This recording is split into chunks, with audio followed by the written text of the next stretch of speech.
right? I have an allergy and Okay, it's there nose is in your stuffy. voice. Got it. Yeah. So I was giving context to the folks who had joined in, saying that like last year AI was a pretty big deal, Hmm. and it made a lot of Yeah. people sit up and take notice. Technology companies like OpenAI, Anthropic, and all started seeing some crazy adoption. But what does it mean for B2B? I think things are still getting figured out. And what does it mean from a India perspective and India Hmm. B2B SaaS perspective? Is this something that everybody is just putting their hands into what's going Yep. on and then figuring things out? So we are coming up with our own thoughts. We are putting it together in form of a report. And what we will be doing today is just have some shaping up conversations between Prasanna and I. Mm. So that's the whole agenda for today's LinkedIn Live. Got it. Yeah. Absolutely. Happy to share more. Yeah. So Prasanna, let's dive in. Like Gen AI, everybody when they talk about, if I ask them like what is their favorite tools, they'll talk Mid Journey, maybe Chat GPT, and like people who have tried a little bit more, they may say like text to video and things like that. A Hmm. lot of it is very consumer related ideas, right? So Right. Gen AI and B2B, like what does that intersection look like? Yeah. I think that's a very interesting question and a very critical question for a lot of founders, SaaS founders. Right. What has happened is that while the technology has grown by leaps and bounds, for enterprises, the use cases specifically, in a lot of cases, need their own data. So I think today, when I look at B2B and Gen AI, a lot of individual user use cases are being served really, really well. I'm not sure how much a cross enterprise or a deep enterprise application kind of a thing with a Gen AI is really being addressed. But looking forward, if you look at a Copilot as a classic example, it helps individual developers. But what is it doing across the code base, across the organization, across the thing? I think that's where a lot of startups are working and trying to figure out how can I use the company's data, how can I use individuals who are using Gen AI, and then how can we deliver value at a uh, cross functional enterprise kind of a level. Right. So you're saying that data is very important from a use case perspective, and like Yep. still point use cases and not yet in terms of cross functional use cases. So some of the things that I'm hearing, you alluded to that, which is like Copilot and personal productivity. If Gen AI is the platform, and then we talk about what is the killer app, quite clearly it is related to developer productivity, right? Like the GitHub Copilot is obviously the most adopted B2B application. Like almost like 6 months ago, GitHub had declared, and we also saw that in the Microsoft's annual results, that GitHub had crossed 100 million ARR just on Copilot, right? So that Yeah. was the first breakout application, so to say, from a generative AI and a B2B perspective. And what is also happening is more and more like enterprises, if you actually see what they are saying, like whether it is ServiceNow, whether it is Microsoft, or whether it is the Fortune 500 companies that are trying out, their first use case they are using is for developer productivity. They are Yep. bringing it. Of course, there are going to be some companies like Samsung which is going to say, hey, no, there is huge issues, like code is getting leaked out and we not do. So there are a few who will always ban, but like more and more enterprises are trying this out for developer Absolutely. productivity. So that is where the starting point is. And then like if you think about like what are the next set of use cases that is happening in B2B, the things that I'm hearing is that those that attack the cost center function, right, where the stakes are a little low, and like the automation, some of it that you can do because of Gen AI, and like it is giving like good human level performances. Those are places where it is being trying. So the obvious example is this customer support, where people are talking about there is at least a 5x or a 7x delta or difference when you Correct. actually support customer support back end with a Gen AI API, right? I mean, this is Absolutely. what people are doing. And similarly, from there, like there will be one which is the customer support. There may be like the next, which is HR or legal and things like that. And a lot of the use cases that will have more adoption is going to be this. What I'm hearing on the developer productivity is it is at least bringing in 40-50% developer productivity.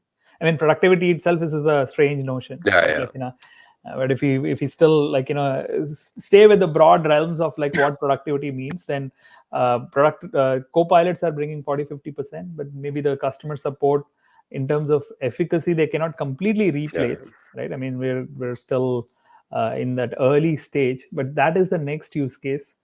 Then I would say that something in terms of just automating some workflows and making these workflows into workflows minus minus, in terms of you are a marketer and you have like a workflow of how you personalize a message, you bring in some design, and there is some steps involved in bringing the design in, like having a designer in.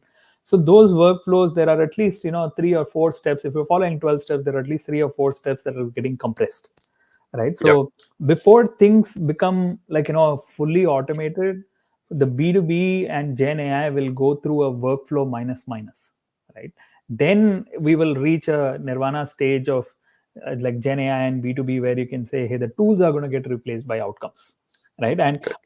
everybody is excited by is saying that, look, there was a tool, and the tool was maybe CRM, the tool was maybe design, Yeah, maybe ERP and things like that. But now when there is Gen AI and a lot of intelligence can come and power that workflow, then how yeah, many steps does get reduced, and can that steps be reduced, where like in that steps where a human is involved, can that steps be in such a way that it is completely human and not really any so it's completely without human, and always using like intelligence and machine.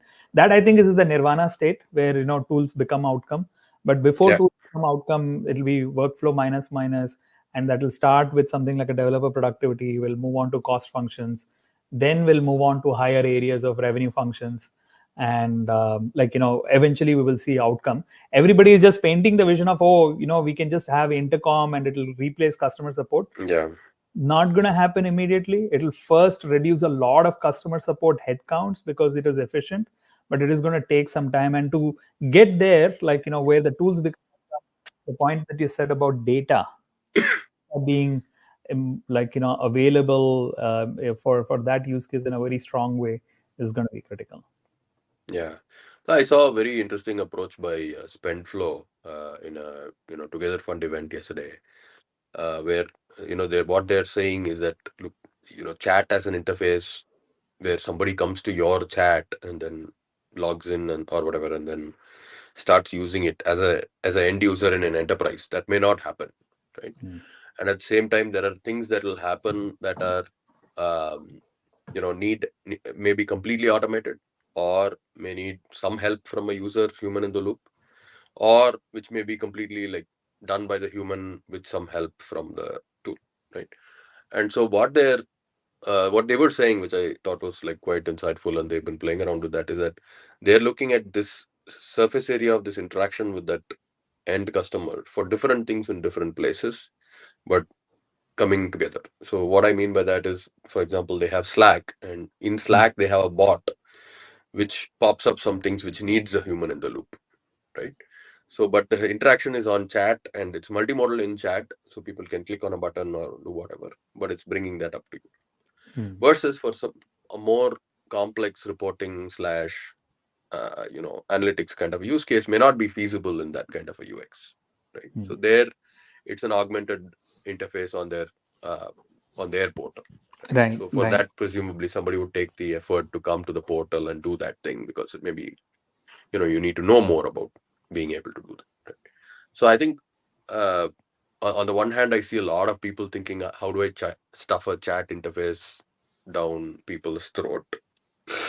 But I think the nuance is both in terms of, hey, what should that UX be? It might be chat, it might be multimodal chat, it might be something else. It might be a portal which has some enhancements with Gen AI or AI. So where does it happen? And what is the UX? So does it Yeah, this kind of absolutely. an interaction happen within Slack or Teams? Does it happen on your website? Does it happen through a browser plugin? Does it happen? How does it happen? Right. So I think So I think this where and what UX, I think people need to think a lot more about how to make it seamless for the user, because user may be in a certain context doing a certain job, and if you make it too uniform, then a lot of your use cases may not fly well.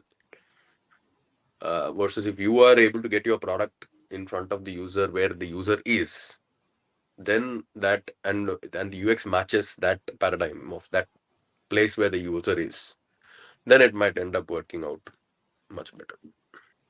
So yeah, it's interesting. So like what I'm hearing you say is that UX is going to play a critical role, and it's just not like making something conversational or chat as an interface is not Gen AI, right? So and how do you think about, because you have like a lot of intelligence, how do you think about the user experience from really first principles, and then see like, Correct. hey, you want to use audio, you want to use chat, you want to use another another modality like image or video or something else. Or You have to maybe think it's email, right. right? uh, uh, because some things are maybe better on email, right? Correct, So correct.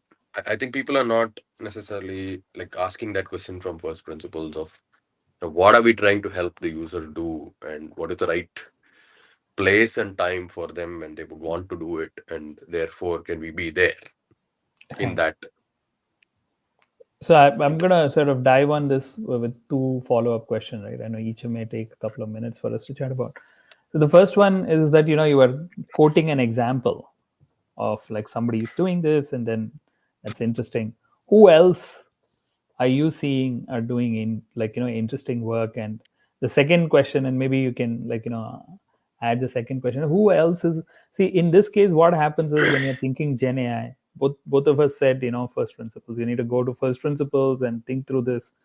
But typically what ends up happening is that you say, hey, somebody else has done this, so let's just go like copy that playbook, so to say, Correct. right? So who is doing interesting things, and who is doing interesting things from a, okay, let us go and do first principles on this.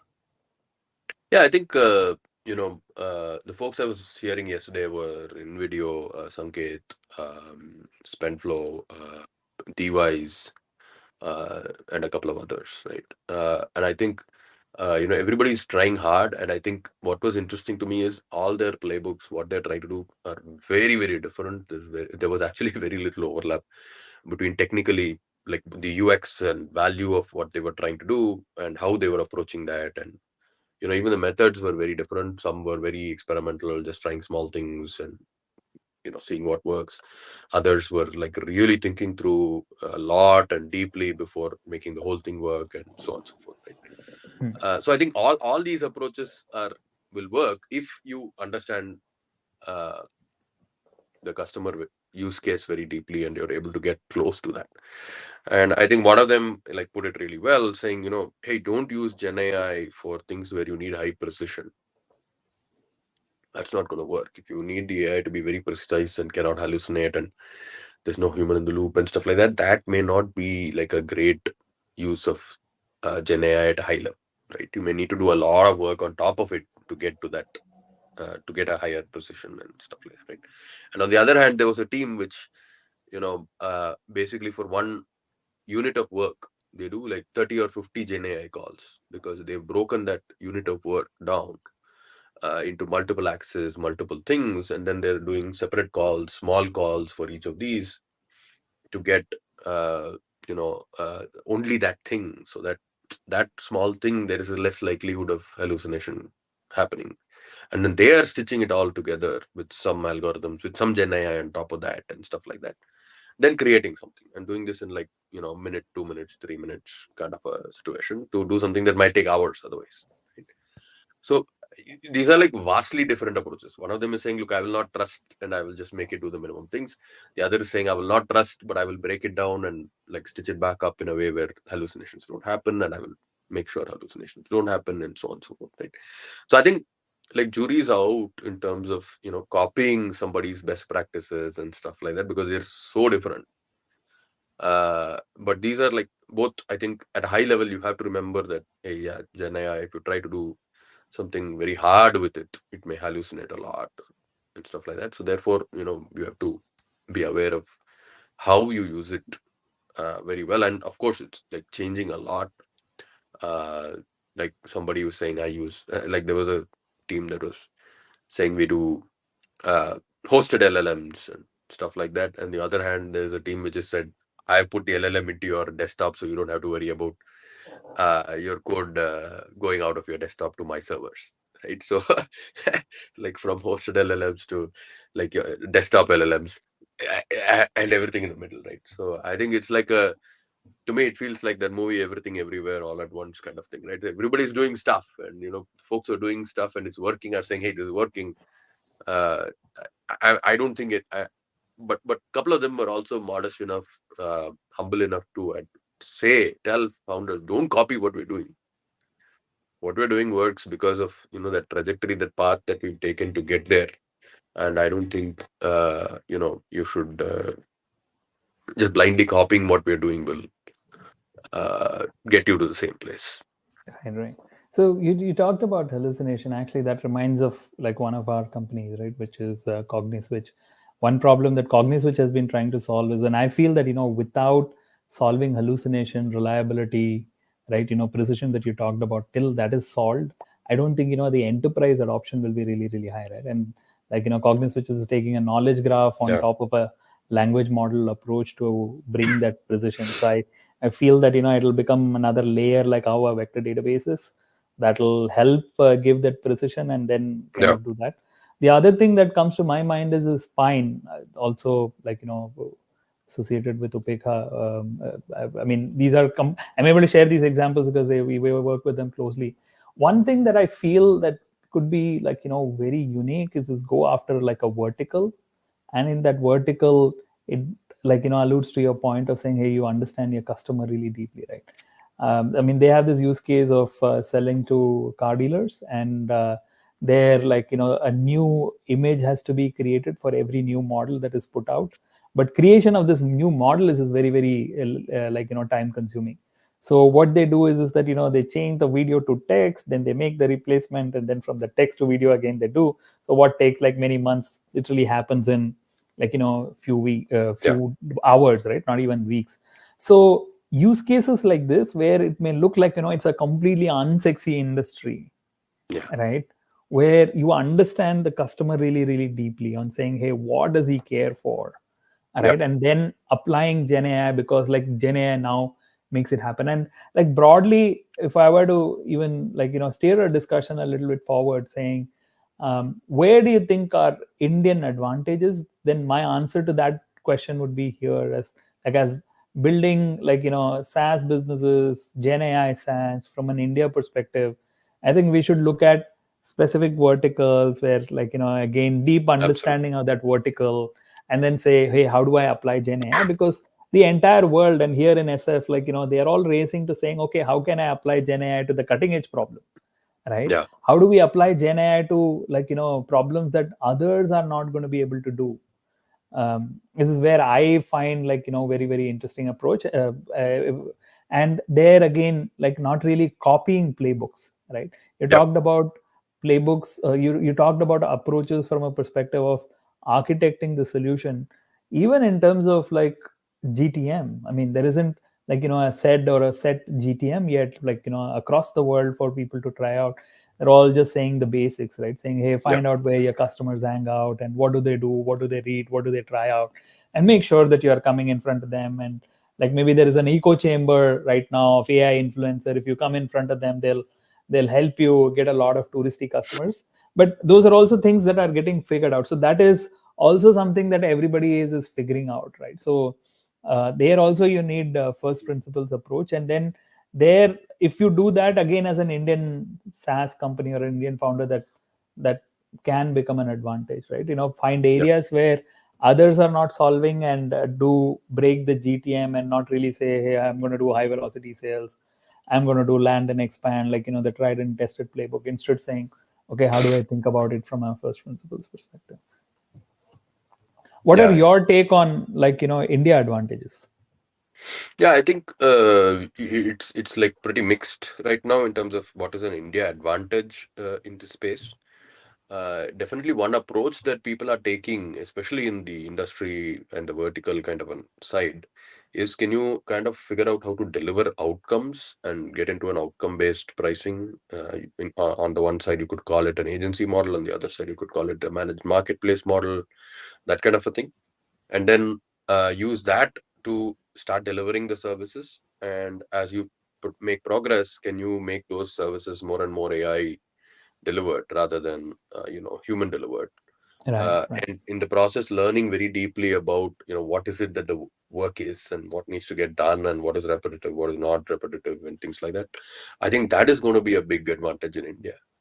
We have a Yeah. couple of companies which are doing something in these along these lines. One of them is kind of doing an inception and doing using AI to clean up data for AI product managers, Hmm. right?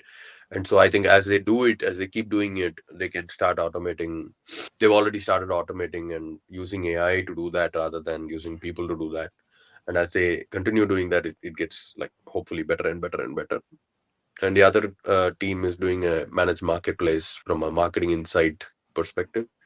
And so what they are doing is a lot of the grunt work that would be done by data scientists and folks to clean up data, to do stitch together things and stuff like that. They are doing that with automating that with Gen AI and AI, so that the humans can actually focus on the high value work, right?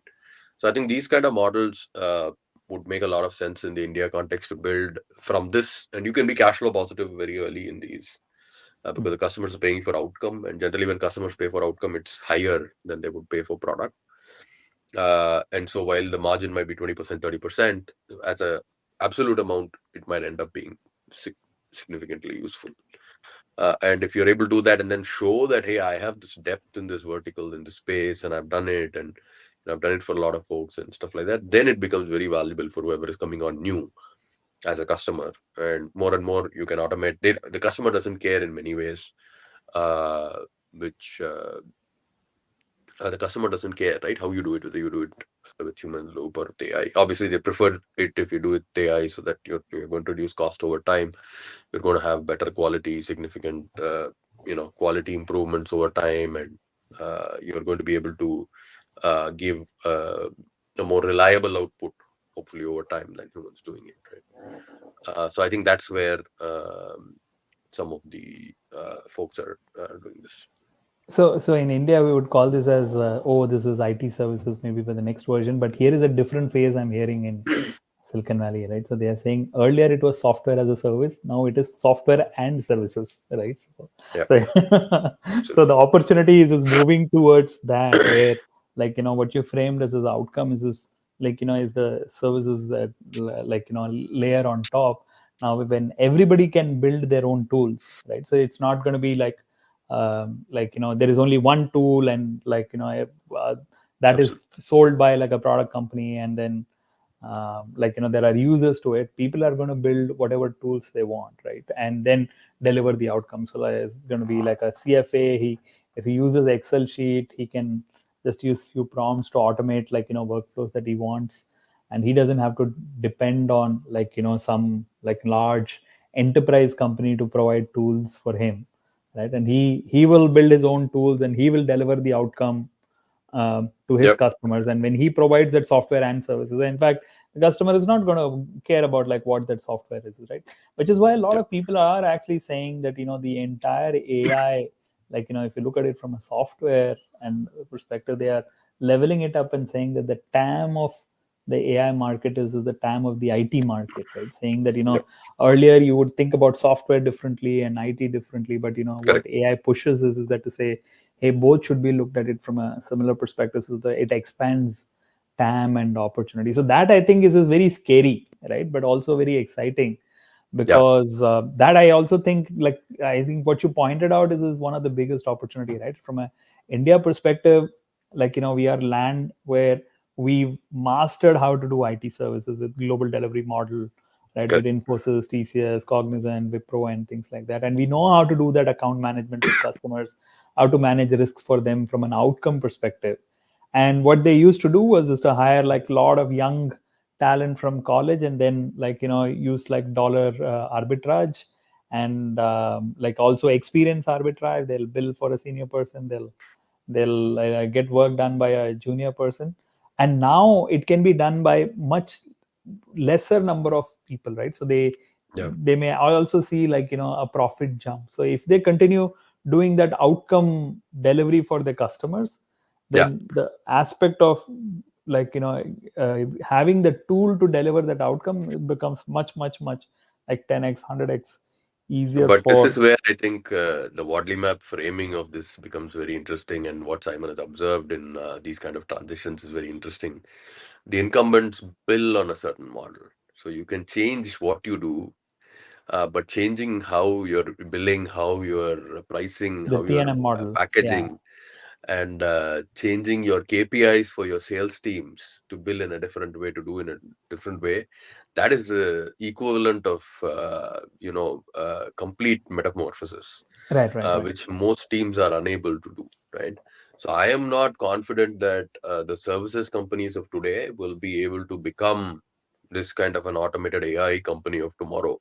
I think this is where startups with people who come out of these companies, but building from day zero with a different revenue model, with a different pricing packaging model, which is more tuned to the AI side of things, though that is what will work. Because most of these Right. large companies, their incentive structures are like, will not allow Different. them to Yeah, build absolutely. into So this what new you're revenue saying model. is that, look, this is not going to be taken up by Infosys.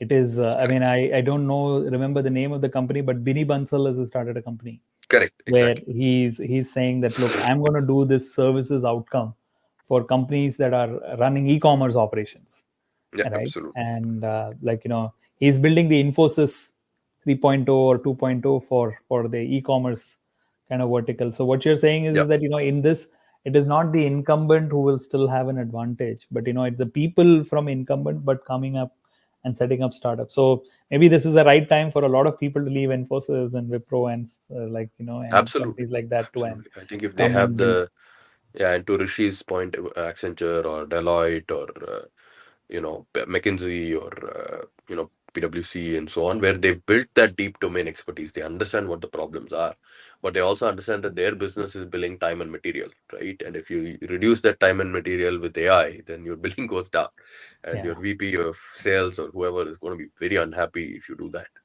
And yeah, so they're going to have to come out and sell to the same customers, sell the same thing, but sell it in a different pricing model, which is more outcome based. Because most of the IT services companies are outcome based. That's why most IT services projects fail. TNM based. Yeah, they're all TNM based. They're not outcome based. So, Prasanna, I think we are up on time. So, just last final closing note before we wrap up. Yeah, I think Gen AI, I mean, I don't look at it as a Gen AI thing alone. I look at it as AI overall. I think people should be looking at, hey, what do we do for customers with AI, including Gen AI, uh, that will make their lives much better. And one of the things that is also quite surprising in many cases is actually the data that you need to do this stuff is not big data. It may be very small data. It may be very specific things. And in many cases, it might be a rule engine, right? But don't tell rule engine to your investors or whoever, right? Say, I'm doing AI. And so that is critical to understand that, you know what, I should not just build a workflow for customers, but I should look at how do I make their lives really easier, better, in some access which matters to the customers and to me, and that as alignment will what they will deliver. And Gen AI has made it possible to think of very different use cases, so you have to open your mind, and I think that's where a lot of founders are stuck. They're not opening their minds, they're not looking at doing things differently. Right. So for me, what I would say is just to underline the last part that we discussed. I think a lot of us will have to um, drop the notion of product and services. Like, a lot of founders, uh, like, carried over this notion of saying, hey, product is different from services. I think we will have to drop this. And this is part of the same first principles thinking that we started our conversation with, saying, look, lot is changing, right? So you Correct. cannot copy, you cannot follow, like, what was Absolutely. done in the last. So you will have to go through a lot of unlearning, right, to actually figure out like what is going to happen, how things are going to shape up. So it's a lot of the 0 to 1, like how we keep talking about internally. Prasanna is saying that there is a maze, and this maze has been shaken up a little bit. So Yep. you have to navigate that maze with not saying, "Oh, I'm going to just follow this time and tested playbook," right? So Yep. do a lot of first principle thinking approach to apply to these changes in AI and Gen AI, and then that is what will lead you to path of success. Correct. Agree. Awesome. So, Prasanna, thanks. We'll again meet the audience in another LinkedIn Live. So, for now, let's sign off. Bye, Yeah. guys. All right. Take care. Bye.